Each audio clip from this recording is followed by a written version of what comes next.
Hey, so I think this is just going to be a quick video.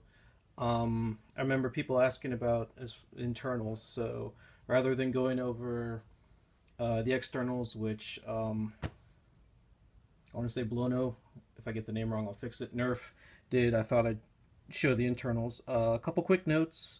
When I was taking this apart, I thought it was stuck or something or glued, but what it actually was is there was one last screw hidden right in here. I'm sorry, right in here that I had trouble seeing. So if you're going to take one of these apart, be aware that there's one screw right there that you might miss. Otherwise, it's actually fairly straightforward. So the other thing I noticed is that unlike most other blasters, for example Strife, which all the screws are on what I'm going to call the left side of the blaster, on the Newisland or the Blaster, whatever you want to call it, they're on the right side. They're on the wrong side of the blaster. As far as modding goes, the place where I think this will matter, and I have to be honest, I'm not super familiar with doing this part, but if you take this off, got your battery tray, you have a very Nerf looking flywheel cage. The pusher mechanism, it's mirrored of what's going to be in most other blasters. So I'm not super familiar with other kits, but unless, like for example, I'm just looking at this piece, the base piece here, it's not going to be able to take a pusher that's mounted on the other side. You can't just, I'm assuming with most pushers, you can't just flip them over, or in this case, flip them over this way, and then put them in place. So unfortunately, I think as far as pushers, making this thing full auto, that's definitely not going to be a drop-in, and I don't know if it's even going to be possible without some type of custom 3D printed part. Other than that, it looks like a mirror image of a standard sort of Strife internals.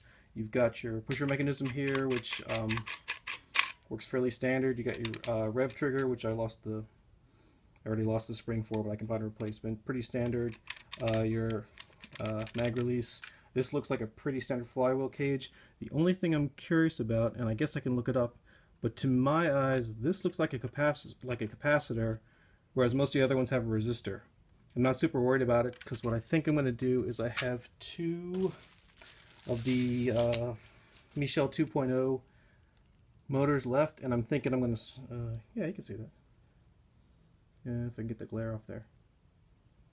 Anyway, I have two of these left that I ordered. These are actually really nice motors for sort of, especially for me who's not into like super high-tech modding. I put the motors in, tweaked with the flywheels, and put in a couple IMR batteries. So what I'm thinking I'm going to do is take out these flywheels, or take out all the electronics, replace these flywheels, and replace the wiring, and see how that works. So I'll probably do like a fast forward where I get all the internals out.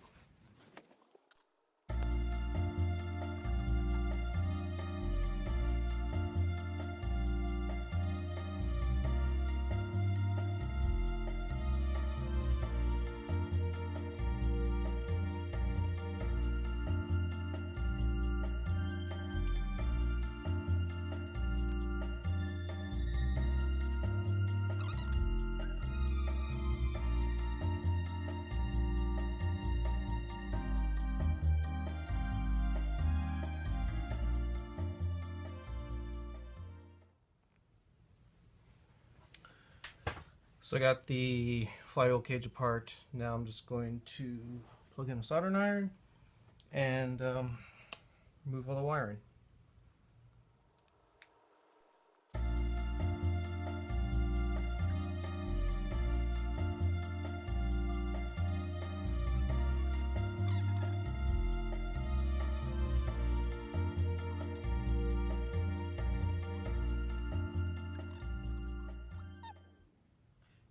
Okay, so wiring's all done, so now I gotta reassemble everything. I guess I'll time lapse this.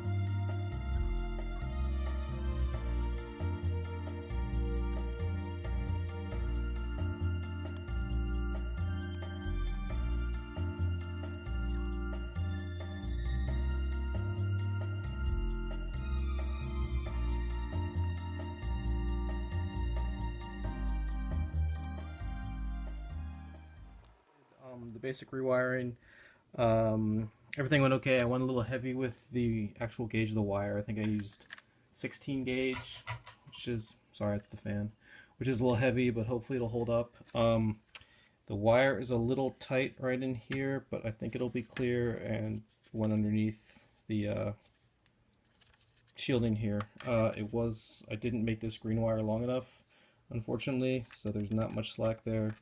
Hoping it'll be alright. Okay, so I'm just gonna put everything back together.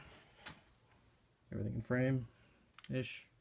Yeah, okay, let's see what we got.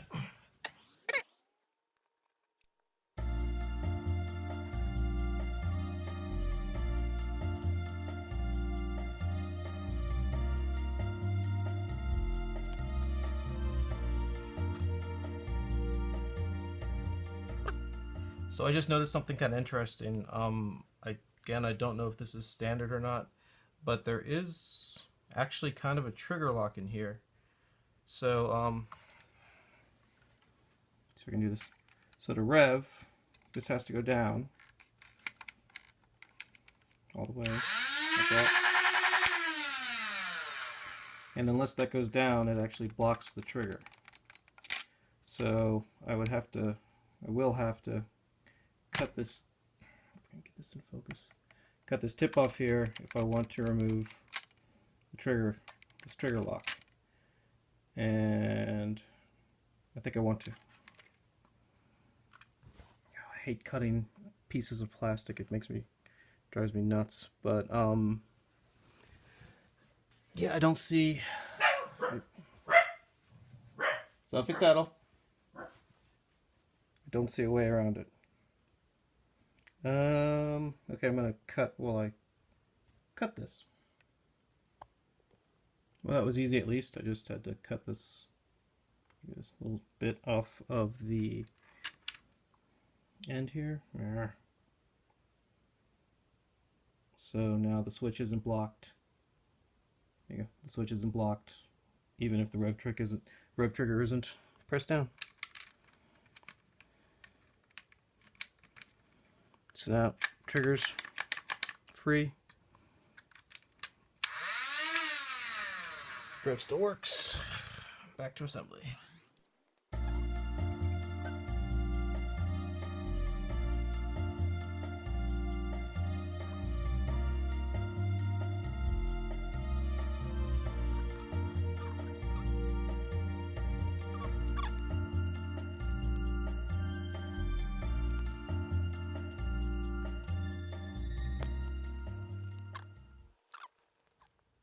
And my camera died again, so I'm just going to get this thing put together.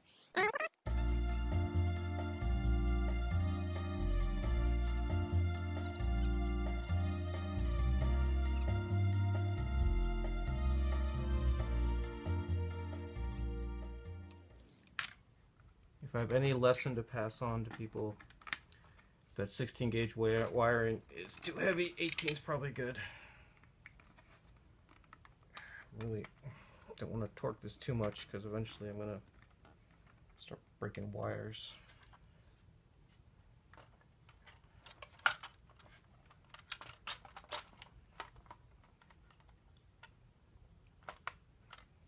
Okay, well, my camera keeps dying on me and this is giving me a lot of trouble, so I'm going to pause again, unfortunately, and try to sort this out.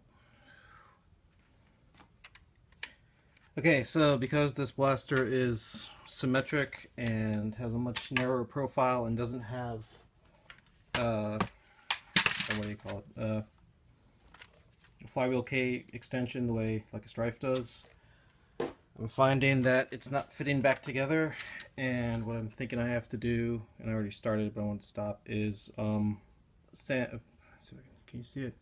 Sand down these two posts here, which basically I'm guessing would go around the middle of the motor housing, whatever you want to call it, but it's not fitting together, so I'm going to try to sand these down real quick here, here, and see if that fixes it. But that's something to watch out for if you're going to modify one of these.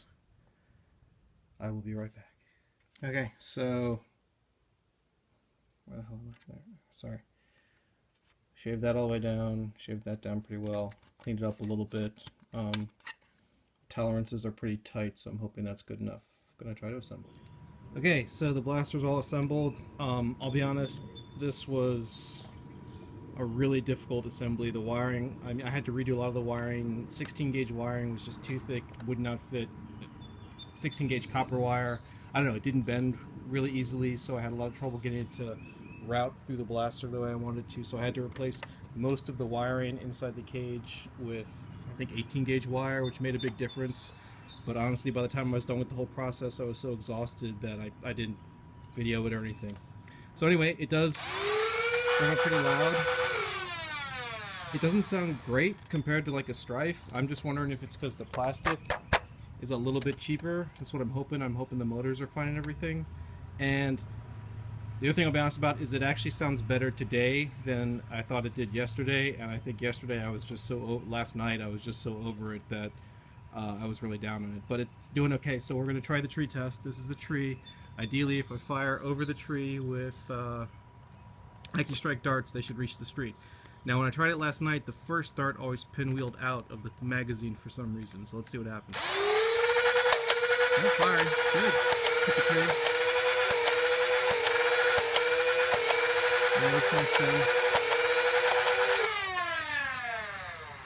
Okay, yeah, those actually made it across the street. So, awesome. This is, okay, so last night I was really kind of down on this thing, but I gotta say, other than being a little on the loud side, that performance was very good. That's very similar to what I got when I put the Michel 2s in a Strife I had. So cool. I'm actually like stunningly happier today with this than I was last night. I mean, it comes together. It's revving nice, actually.